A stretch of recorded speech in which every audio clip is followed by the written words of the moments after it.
السلام عليكم ورحمة الله. اخواتي وحبايبي، اخباركم ايه؟ ان شاء الله كلكم تكونوا بخير. معانا صابون سهل جدا، موفر خالص، بسيط، خطوتين 3 بس هتعملي صابون زي ما انت شايفة كده. مميزاته كتير قوي وهتعرفها بالتفصيل واحنا شغالين مع بعض. جهزي معايا اول خطوة.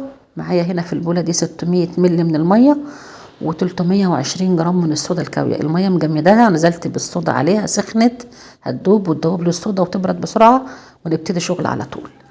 معايا 10 كوبايات زيت بالكوباية دي او 2 كيلو من الزيت صافي متصفي كويس قوي وجاهز على الشغل.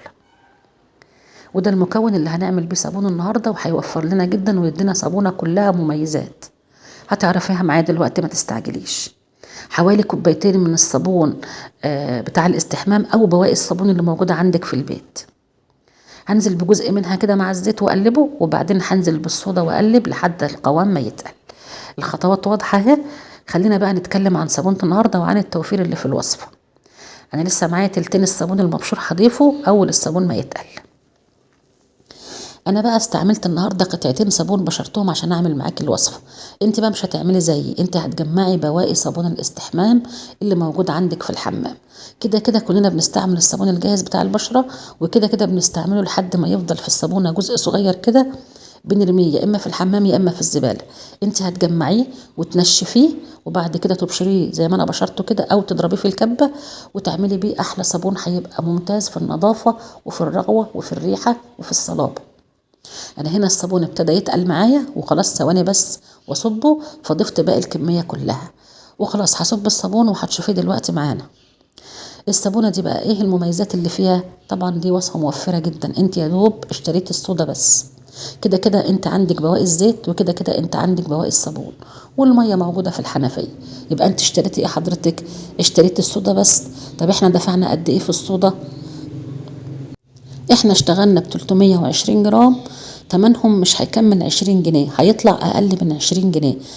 ال20 جنيه دولت انت عملت بيهم عدد القطع اللي انت شفتيها في اول الفيديو، لان كده كده الزيت عندك وكده كده البواقي دي عندك. وحتى انت لو عملت زي وبشرت قطعتين من الصابون الجاهز بتاع الاستحمام، برضو الوصفة هتكون موفرة في الحالتين، بس هتكون اوفر لو انت جمعت البواقي دي. يوم ما تعملي صابونه بالبواقي دي، انت هتاخدي كل المميزات اللي في الصابون الجاهز بتاع البشره تبقى في الصابونه اللي انت صنعتيها.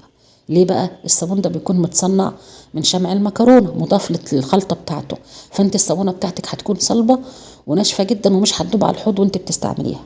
دي اول ميزه. اهم ميزه البواقي عندك اصلا وانت مش هتشتري، انت هتجمعي البواقي، ففيها توفير كبير جدا. ثانيا ده صابون بشره، يعني مرطب وملطف وبينعم وبينظف بعمق. دي الميزه دي هتكون في الصابونه بتاعتك. صابون البشره بيبقى بيرغي جدا، فالرغوه دي هتكون بالاضافه لرغوه الصابونه الاصليه. تمام. الصابون ده فيه روايح بقى، انت مجمعه شويه بواقي وكل صابونه لها ريحه معينه، هيبقى فيها ميكس روايح ممتاز. هيدي شكل جمالي قوي للصابونه لما تعمليها، ويبقى جزيئات الصابونه اللي فيها كده باينه في الصابونه وانت بتفرغيها كده من القوالب، وكل ما تنشف والصابون يبيض يبقى النتيجه افضل. انت خدتي كل المميزات دي لما جبت شويه بواقي صابون عملت بيهم صابون بلدي، استفدت بالزيت، استفدت بالبواقي، وكمان استفدت بالفوارغ اللي بنشكل بيها الصابون دي. احنا عملنا اعاده تدوير ل3 حاجات: للزيت المستعمل، لبواقي صابون البشره اللي بيترمي، للفوارغ اللي بتترمي برضه. هتطلعي منها كمية صابون من 2 كيلو زيت تاخدي 18 قطعة تقريبا. وزن القطعة يعدي 100 جرام، ودي أصغر قطعة، في قطعة كبيرة لو عاوزة تسيبيها بشكلها كده حلو برضه بتغيير، تسيب الصابونة بالبروز اللي فيها دي، أو تنعميها بالمبشرة زي ما انت عايزة. أنا عملت معاك قطعة وانت بقى حسب رغبتك. شايفة الكمية دي كلها عملتها بإيه؟ ب20 جنيه. هنعمل دلوقتي اختبار النظافة وهتشوف الشراب ده هينضف في ثواني. توقعي بقى انت الرغوه بتاعت الصابونه، ما انتش محتاجه اختبار الرغوه خالص النهارده. الصابون بيرغي، الصابون ريحته حلوه، الصابون صلب جدا، الصابون كمان بيلطف وبينعم الجلد لان فيه صابون بشره. يعني فيها مميزات كتير قوي غير التوفير اصلا. فيها اعاده تدوير لحاجات كتير بتترمي. معاكي صابونه بتنضف جدا. ليه بقى؟ الصابون البلدي العادي اللي احنا بنعمله بزيت وصودا بينضف، واحنا جربنا ده في اكتر من فيديو. صابون البشرة الناس متوقعة ان هو للبشرة بس، يعني حاجة كده حنينة ولطيفة على البشرة، بتنعم بتلطف بترغي بتدي ريحة حلوة. لا، الصابون ده بيلمع جدا على فكرة، وبيزيل البقع كمان. جربي كده لو عندك قميص فيه مثلا الياقه بتاعته او الاسوره بتاعت الكم فيها اي اصفرار او اي اتساخات، وتغسليها بصابونه البشره اللي بتستحمي بيها. رغيها بس كده على القميص وسيبيها 10 دقايق وارجعي اغسليها وشوفي النتيجه. هاتي اي حله ألمونيا عندك واغسليها بالصابونه بتاع البشره دي وشوفي التلميع هيبقى قد ايه، وهتلاقي الرغوه بتاعتها كثيفه جدا. احنا خدنا بقى كل المميزات دي حطيناها على الصابون البلدي بتاعنا العادي اللي اصلا كله مميزات، وعملنا ميكس ما بين الاتنين، وفرنا جدا وعملنا اعاده تدوير ومنعنا ضرر بيرجع للناس لما الزيت ده بتبيعيه. يعني احنا استفدنا بحاجات كتير قوي. يعني احنا بنعمل شغل موفر جدا مفيد جدا، وكمان بينظف وبيلمع. يعني عندك تجربة الصابون البلدي دي متعة ما بعدها متعة.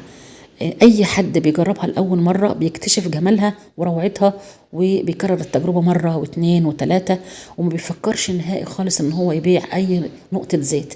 النهاردة كمان أنت مش هتفكري خالص ترمي بواقي صابون البشرة ولا الفوارغ.